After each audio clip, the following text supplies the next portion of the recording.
नमस्ते मेरे प्यारे बच्चों। आप सबको विद्या शक्ति के इस क्लास में स्वागत करती हूँ। मेरा नाम विजना प्रियदर्शिनी है। मैं आपको विज्ञान पढ़ाऊंगी या साइंस पढ़ाऊंगी। तो बेटा, आज से हम लोग 8वीं कक्षा के लेसन स्टार्ट करने वाले हैं। तो आपको हमारी क्लास अगर समझ में आती है तो आप ज़रूर उसको लाइक कीजिएगा। और अगर आपको कोई डाउट्स है तो आप क्या करेंगे, कमेंट बॉक्स पे या चैट बॉक्स पे आपके जो प्रश्न है वो लिख कर भेजेंगे। ठीक है। तो हम लोग स्टार्ट करें बच्चे। तो हमारा फर्स्ट चैप्टर कौन सा है? हमारा फर्स्ट चैप्टर जो है वो है फसल उत्पादन एवं प्रबंधन, क्रॉप प्रोडक्शन एंड मैनेजमेंट। तो ये है हमारा सबसे पहला चैप्टर साइंस का, 8वीं कक्षा का, है ना। तो क्लास को स्टार्ट करने से पहले हम थोड़ी सी अच्छी बातें कर लेते हैं, है ना। सबको पसंद है अच्छी अच्छी बातें करना, अच्छी अच्छी बातों को सुनना, है ना। तो मेरे सारे बच्चे बहुत अच्छे बच्चे हैं, सभी को ये सब बातें अच्छी लगती है। तो बेटा यहाँ पर आप देखिए एक कोटिंग दिया गया है, देख रहे हो सभी? क्या दिया है यहाँ पर? Never give up on what you really want to do. The person with big dreams is more powerful than one with all the facts. क्या समझ में आया? बताइए आप मुझे। तो बेटा यहाँ पर आपको बड़े बड़े सपने देखने की प्रेरणा दी जा रही है। ठीक है। आप में से कितने बच्चे सपने देखते हैं? कैसे कैसे सपने देखते हो आप लोग? आप लोग बड़े बड़े व्यक्ति बनने के, बड़े बड़े इंसान बनने के, अच्छी अच्छी नौकरियां करने के, ये सब सपने देखते हो? महान बनने के सपने देखते हो? तो बेटा, आप जो भी बनना चाहते हो, ठीक है, या भविष्य में जो भी करना चाहते हो, उसको आप क्या करिए, उसको करने का प्रयास करते रहिए। उस पर कभी भी आप हार मत मानिए कि मुझे ये मुश्किल है, ऐसे परेशानियां हैं, मैं कर पाऊंगा या नहीं कर पाऊंगा, या कर पाऊंगी नहीं कर पाऊंगी। ठीक है, ऐसा कोई संदेह आपके मन में नहीं होना चाहिए। क्यों? क्योंकि जो व्यक्ति बड़े बड़े सपने देखता है वो सचमुच बहुत शक्तिशाली होता है। क्योंकि उसका जो विश्वास होता है वो बहुत दृढ़ होता है। कैसा होता है? बहुत दृढ़ होता है। और उसमें जो है बहुत जुनून होता है। वो अपने सपनों को और अपनी इच्छाओं को प्राप्त करने के लिए, हर चुनौतियों का सामना करने के लिए हमेशा क्या रहता है? सक्षम रहता है। तो बेटा, जो तथ्यों में जीते हैं जो व्यक्ति, उनसे कई अधिक जो है वो व्यक्ति महान होता है या शक्तिशाली होता है, जो बड़े बड़े सपने देखता है। तो बच्चे, क्या बड़े बड़े सपने देखने से आप महान बन जाएंगे या अच्छे व्यक्ति बन जाएंगे? नहीं। उन सपनों को पूरा करने के लिए आपने क्या करना है? आगे बढ़ना है, प्रयास करते रहना है, मेहनत करते रहना है कि नहीं? तो जब भी आप अपने सपनों के पीछे प्रयास करेंगे, मेहनत करेंगे, तभी आप उस लक्ष्य तक पहुंचेंगे। ओके। तो इसी विचार के साथ हम आज का क्लास जो है यहाँ पर स्टार्ट करते हैं।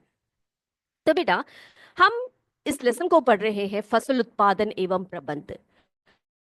तो इसको पढ़ने से पहले हम जरा देख लेते हैं या समझ लेते हैं कि हमारे जो पूर्वज थे उनका जीवन कैसा था, कैसे जीते थे वो लोग।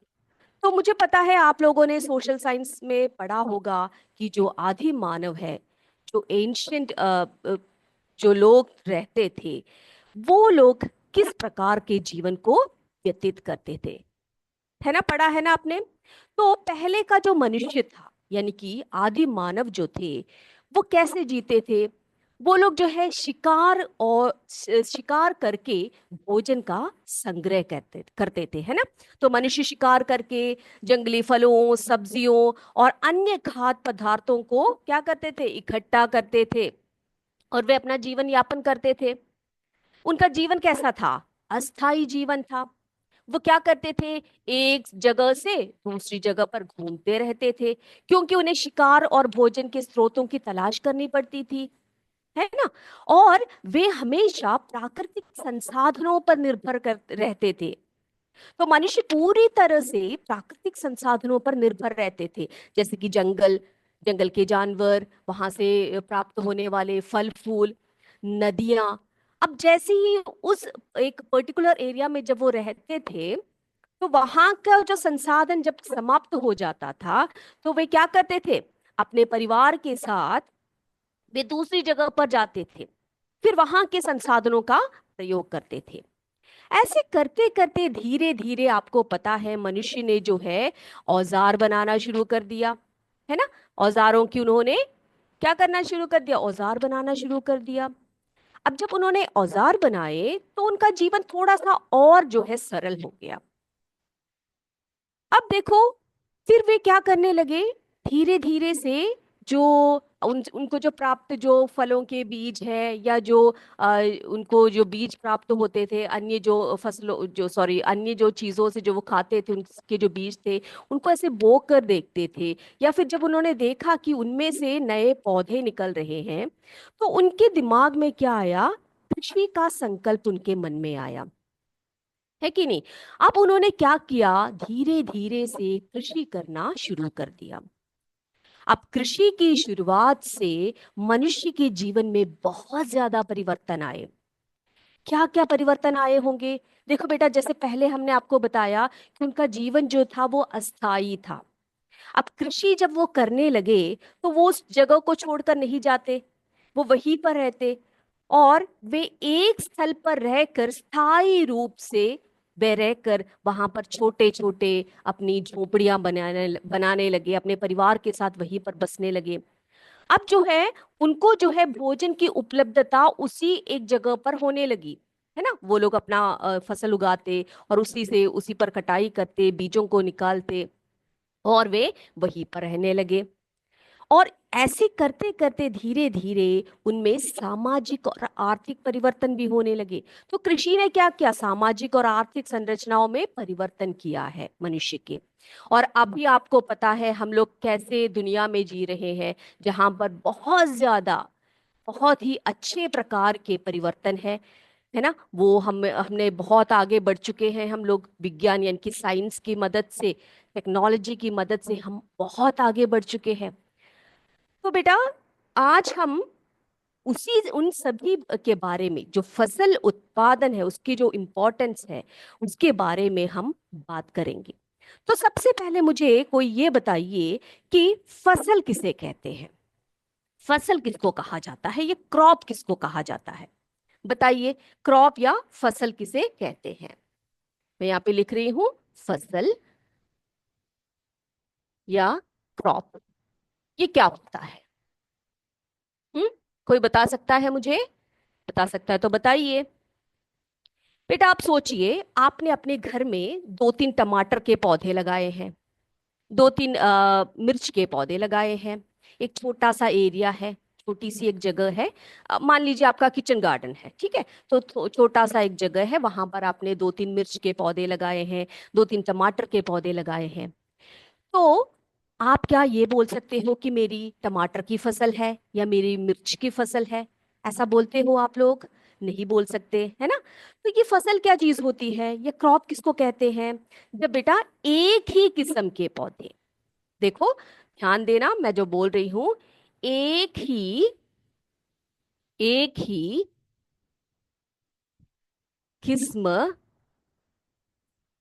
के पौधे, एक ही किस्म के पौधे यानी कि एक ही टाइप के जो पौधे होते हैं, वो किसी स्थान पर किसी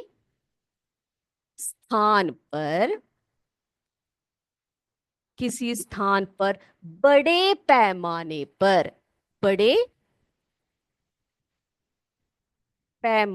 पर उगाए जाते हैं उगाए जाते हैं तो उसे हम तो उसे हम क्या कहते हैं, उसे हम फसल या क्रॉप कहते हैं, ठीक है, उसे फसल कहते हैं। तो बेटा दो बातें हैं यहां पर, दो मेन पॉइंट्स है जो आपने याद रखना है। पहला तो ये कि एक ही किस्म के पौधे, देखो एक ही किस्म के पौधे, ठीक है। अंग्रेजी में बोले तो हम बोलेंगे सेम काइंड ऑफ प्लांट्स, कैसे? सेम काइंड ऑफ प्लांट्स, एक ही प्रकार के पौधे किसी स्थान पर बड़े पैमाने पर, लार्ज स्केल पर उगाते हैं, तो उसी को हम फसल कह सकते हैं। ठीक है? जैसे कि गेहूं की फसल, धान की फसल, इन सबको हम क्या कहेंगे? फसल कहेंगे। तो ये बात क्लियर हो गई बेटा। तो आपको 1 नंबर का क्वेश्चन आ सकता है कि क्रॉप किसे कहते हैं या फसल किसे कहते हैं, उदाहरण दीजिए। तो यहां पर हम लिखेंगे धान की फसल, धान की फसल, गेहूं की फसल, और भी बहुत सारे फसल हैं, है ना? गेहूं की फसल। ओके, तो ये आपका 1 नंबर का या 2 नंबर का क्वेश्चन आ सकता है। तो ध्यान दिया आपने, फसल का डेफिनेशन हम कैसे लिखेंगे? अब अंग्रेजी में हम उसको कैसे डिफाइन करेंगे? When plants of the same kind are cultivated at one place on a large scale, एक ही किस्म के पौधे किसी स्थान पर बड़े पैमाने पर उगाए जाते हैं, तो उसे हम फसल कहते हैं। ओके, तो ये तो क्लियर हो गया सभी को। अब बचे हमारा जो भारत है, भारत आप जानते हो, हमारे भारत में बहुत सारे सीजन्स हैं, है ना? वर्षा ऋतु है, ग्रीष्म ऋतु है, शीत ऋतु है। तो हमारे भारत में कई प्रकार के फसल उगते हैं। शीत ऋतु में अलग फसलें उगती हैं, ग्रीष्म ऋतु में अलग फसलें उगती हैं, तथा हाँ, और वर्षा ऋतु में अलग अलग फसलें उगती है। तो ये जो फसलें हैं, ऋतुओं के आधार पर हम फसलों को 3 भागों में बांटते हैं। कितने भागों में बांटते हैं बेटा? 3 भागों में बांट सकते हैं, यानी 3 प्रकार की फसलें जो है भारत में उगाई जाती हैं। सबसे पहला जो फसल है वो कौन सा है? बताइए आप लोग। आपने पढ़ा है कि छोटी क्लासेस में तो हम लोग पढ़ते हैं इस चीज को, तो मुझे पता है आप सबको पता होगा ये कौन कौन सी फसलें हैं। जानते हो आप सभी? जी हाँ, बहुत अच्छे। खरीफ की फसल, खरीफ की फसल। दूसरा है, दूसरा है रबी की फसल, रबी की फसल, है ना? और तीसरा है जायद की फसल, जायद की फसल। तो ये 3 प्रकार की फसलें जो है ऋतु के आधार पर, सीजन्स के आधार पर क्या करते हैं, भारत में उगाई जाती है। ओके, तो ये है खरीफ क्रॉप्स, ये है रबी क्रॉप्स, और ये जायद क्रॉप्स। अब बेटा ये तीनों फसलें किन किन मौसमों में उगाए जाते हैं, किन किन ऋतुओं में उगाए जाते हैं, उनके उदाहरण क्या क्या है, ये जो है एग्जाम पॉइंट ऑफ व्यू से बहुत ही इंपॉर्टेंट क्वेश्चन होने वाला है आपके लिए। ओके, तो नोट करके रखिए, ये क्वेश्चन जरूर आपके एग्जाम में पूछे जाएंगे, इनके एग्जाम्पल्स पूछे जाएंगे, ये फसलें कौन कौन सी ऋतुओं में उगाई जाती हैं ये पूछे जाएंगे। इन दोनों, जैसे कि आपके टेक्स्ट बुक में जो है खरीफ की फसल और रबी की फसल है, ये दोनों हैं जो इंपॉर्टेंटली दिए हुए हैं।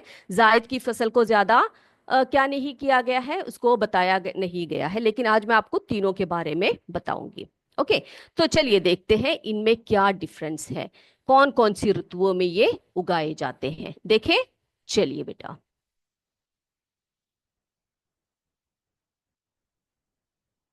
ओके, तो सबसे पहला हम देखने वाले हैं, कौन सी फसल को देखे बेटा?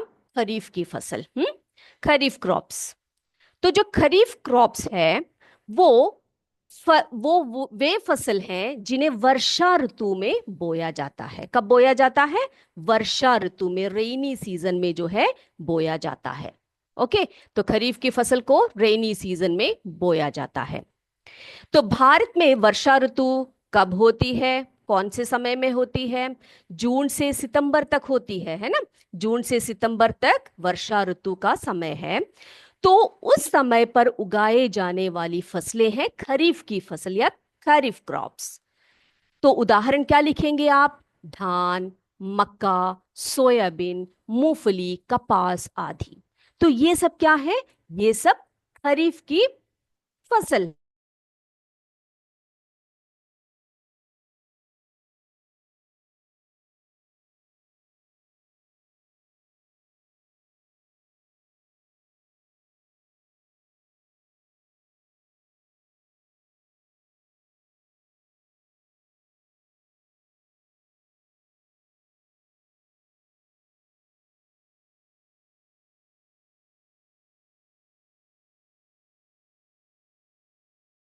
फसल जो है वो फसल है जिन्हें शीत ऋतु में उगाई जाती है, अक्टूबर से मार्च तक। और उसकी को हम रबी की फसल कहते हैं। उदाहरण आपके सामने है, गेहूं, चना, मटर, सरसों तथा अलसी। तो आपको पता है जो चना मटर वगैरह जो है, जो मटर सरसों वगैरह जो है, सरसों के साग सब आप खाते हो। अच्छे अच्छे मटर कब खाते हो? सर्दियों के मौसम में हमें मिलता है ना। तो आप इन दोनों फसल, ये दोनों जो है फसलें जो है वो बहुत ही अच्छे तरीके से आपके टेक्स्ट बुक में दिया गया है। ओके, तो इसको आप अच्छी तरह से पढ़ेंगे। ओके, तो ये क्लियर हो गया सभी बच्चों को? ओके, चलिए बेटा। तो हमने फिर बात की थी, किसकी बात की थी? जायद की फसल के बारे में, है ना। तो जायद की जो फसल है वो कब उगाई जाती है? हाँ, रबी और खरीफ की फसल के बीच में, यानी कि मुख्य रूप से मार्च से जून में उगाई जाती है। यानी कि कब? गर्मियों के मौसम में उगाई जाती है, ठीक है। तो जैसे कि तरबूज, खीरा। आपको पता है गर्मियों के मौसम में खीरा, खरबूज, तरबूजा ये सब बहुत अच्छी मात्रा में हमें मिलती है। तो उसको हम क्या कहते हैं? उन फसलों को हम जायद की फसल कहते हैं, जायद क्रॉप्स कहते हैं। ओके, तो ये तीनों क्रॉप्स जो है, यानी कि खरीफ की फसल, रबी की फसल, जायद की फसल, ये सभी बच्चों को क्लियर हो गया है बेटा? है ना, बिल्कुल क्लियर है। ओके, तो आप लिख कर रख लीजिए, ये आपके एग्जाम में पूछे जाने वाले क्वेश्चंस हैं। ओके, चलिए बेटा, अब हम देखते हैं जो फसल है उसको उगाने के लिए जो हमारे किसान हैं, है ना, हमारे जो मित्र हैं, हमारे किसान हैं। आप सोचिए, अगर हमारे किसान ना होते तो हमारा क्या होता, है ना। तो वो बहुत ही मेहनत करके क्या करते हैं? अपने फसल उगाते हैं और हम सबको क्या करते हैं? हमें भोजन देते हैं, है ना। तो वे हमारे अन्नदाता है कि नहीं। तो चलिए, तो फसल उगाने की कुछ विधियां होती है। ऐसा नहीं कि आपने कुछ बीज ऐसे ही बो दिया तो फसल उग गए, नहीं। उसके बहुत सारी विधियां हैं, उसके बहुत सारे स्टेप्स हैं। तो वे, उनको हम कृषि पद्धतियां कहते हैं, उनको हम कृषि की विधियां कहते हैं, है ना। कृषि की विधियां,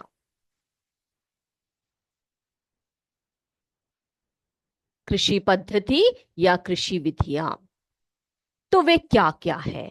उनका एक एक जो है स्टेप्स होते हैं, वो क्या क्या है, पहले क्या करना है, दूसरे स्टेप में क्या करना है, ये सभी हम लोग अभी देखने वाले हैं। तो क्या करना चाहिए? आप में से कितने बच्चों को पता है कि कृषि की जो पद्धति है या फिर कृषि की जो विधियां हैं वो कौन कौन जानता है? अगर जो नहीं जानते उनके लिए मैं बता देती हूँ। बेटा, सबसे पहले, ये भी बहुत ही इंपॉर्टेंट है, ठीक है। एग्जाम्स में 2 या 3 मार्क्स में आपसे पूछे जा सकते हैं। तो बेटा, सबसे पहला तो है मिट्टी को तैयार करना। क्या होता है? मिट्टी को तैयार करना होता है। तो कृषि को करने से पहले, कृषि को जो जब आप फसल उगाने की आप सोच रहे हो तो उसमें क्या करना पड़ता है? मिट्टी को तैयार करना पड़ता है, ठीक है। तो इसमें कैसे मिट्टी को तैयार किया जाता है, बताइए आप लोग मुझे। हाँ, कैसे तैयार किया जाता है? मिट्टी तैयार करना यानी कि फसलों की खेती के लिए आवश्यक होती है। इसमें मिट्टी को साफ करना, मिट्टी को ढीला करना और मिट्टी में आवश्यक तत्वों को मिलाना शामिल होता है, ठीक है। तो मिट्टी को हम बोलते हैं पोला बनाना, या इसको क्या बोलते हैं? मिट्टी को ढीला करना या पोला करना। तो जो पोली मिट्टी होती है, तो इसमें क्या होता है? इसमें बहुत सारे सूक्ष्म जीव होते हैं जो कृषि में सहायक होते हैं। पौधों के पैदावार में सहायक होते हैं। ठीक है, तो मिट्टी को पलटा जाता है, उसको पोला किया जाता है। इसको पलटने से क्या होता है बेटा, उसमें जो है खनिज, जल, वायु, जो सजीव जो उसमें होते हैं वे सभी हर तरफ मिल जाते हैं। और इससे क्या होता है, जो मिट्टी है वो अच्छी तरह से एक पौधे की पैदावार के लिए रेडी हो जाती है। ठीक है, अगला है बुआई। अगला कौन सा प्रोसेस है बेटा, बुआई। ठीक है, तो बुआई में क्या होता है, बताइए आप लोग मुझे, बुआई क्या होती है। हाँ, जी हाँ, बुआई क्या होती है बेटा, हाँ बुआई यानी कि जो अच्छे किस्म के जो बीज होते हैं उसको मिट्टी में बोना, है ना। तो ये जो है फसल उत्पादन का एक बहुत इंपॉर्टेंट चरण है। तो इसमें क्या करते हैं, बुआई फसलों की खेती के लिए आवश्यक होती है। इसमें बीजों को मिट्टी में बोना और उन्हें उचित गहराई पर रखना शामिल होता है। उचित गहराई ही नहीं बेटा, जब आप बीज को चुनते हैं, जब किसान लोग बीज को चुनते हैं तो वो क्या करते हैं, ऐसे ही कोई बीज उठाकर नहीं बोते हैं। वो वे क्या करते हैं, अच्छी गुणवत्ता वाले, बहुत अच्छे गुण वाले सीड, है ना, उसको क्या करते हैं, उसको स्वस्थ बीजों को, उनके जो स्वस्थ बीज होते हैं, खराब बीज वगैरह नहीं, अच्छे बीजों का चयन करते हैं वे। और अच्छे बीजों का चयन करने से, अच्छी गुणवत्ता वाले बीजों का चयन करने से कैसी होती है, उपज बहुत अच्छी होती है, अच्छी उनकी फसल उत्पादन होती है। अब तीसरा देखिए, तीसरा है खाद एवं उर्वरक देना। तो बीज तो आपने बो दिए, है ना। अब बीज बोने के बाद हम क्या करेंगे, फसल को जो आ, जो खनिज पदार्थ है वो प्रदान करना बहुत जरूरी होता है कि नहीं। तो हो सकता है कि जिस मिट्टी में आप बीजों को बो रहे हो उसमें उस पौधे की वृद्धि के लिए अच्छे प्रकार के खनिज ना हो, ना उपलब्ध हो, है ना। तो उसकी फसलों को क्या करना चाहिए, लगातार उनको उगने के लिए हम बीच बीच में क्या करेंगे, पोषक तत्वों की उनमें कमी आ जाती है। जैसे कि हम मनुष्यों में भी कभी कभी पोषक तत्वों की जब कमी होती है तो हम लोग क्या करते हैं बेटा, हाँ वाइटामिन टैबलेट्स लेते हैं, है ना, सप्लीमेंट्स लेते हैं। तो उसी प्रकार पौधों को भी क्या जरूरत होती है, किसकी जरूरत होती है, पोषक तत्वों की जरूरत होती है। तो क्या करते हैं किसान लोग, क्या करते हैं, उनमें खाद एवं उर्वरक डालते हैं। ठीक है,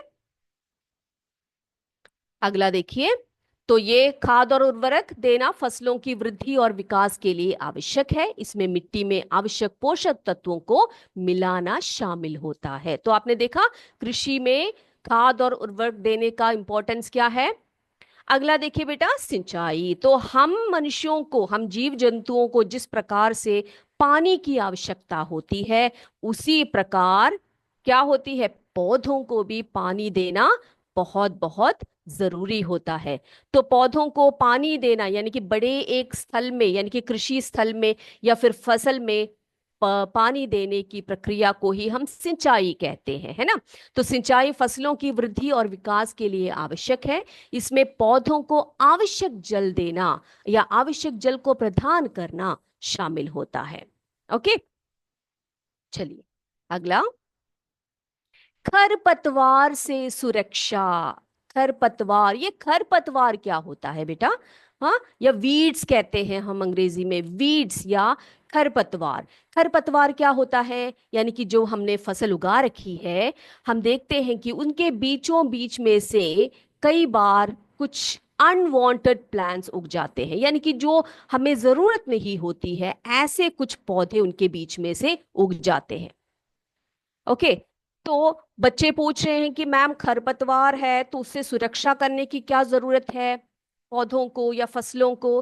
बेटा जो खरपतवार होते हैं वो क्या करते हैं, फसलों की जो खाद होती है या फसलों की जो पोषक तत्व होते हैं या जल होती है उनको वो खींच लेते हैं। तो फसल क्या हो जाते हैं, कमजोर हो जाते हैं, उनको सही प्रकार से पोषण नहीं मिल पाता है, सही प्रकार से जल नहीं मिल पाता है ना। तो ये जो है पौधे होते हैं, जो वीड्स होते हैं या जो खरपतवार होते हैं, ये मुख्य फसल के लिए या मुख्य पौधों के लिए हानिकारक होते हैं। तो हमें क्या करना चाहिए, खरपतवारों से किसकी सुरक्षा करनी चाहिए, हमारे फसल की सुरक्षा करना बहुत बहुत जरूरी है। तो देखो, खरपतवार से सुरक्षा फसलों की वृद्धि और विकास के लिए आवश्यक है। इसमें खरपतवारों को नियंत्रण करना या नियंत्रित करना और उन्हें फसलों से दूर रखना शामिल है। ठीक है, तो वीडिसाइड्स का प्रयोग करते हैं, है ना। तो जो खरपतवार नाशिनी है उन सब का प्रयोग करके क्या करते हैं, खरपतवार को निकाल देते हैं या उनको नष्ट किया जाता है।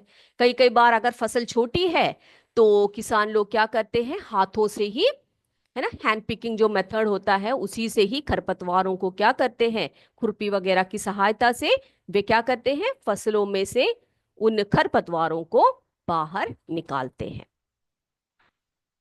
चलिए बेटा, अगला है कटाई। अगला प्रोसेस है कटाई। तो जो कटाई होती है वो, कटाई क्या होती है, कटाई यानी कि हार्वेस्टिंग होता है ना।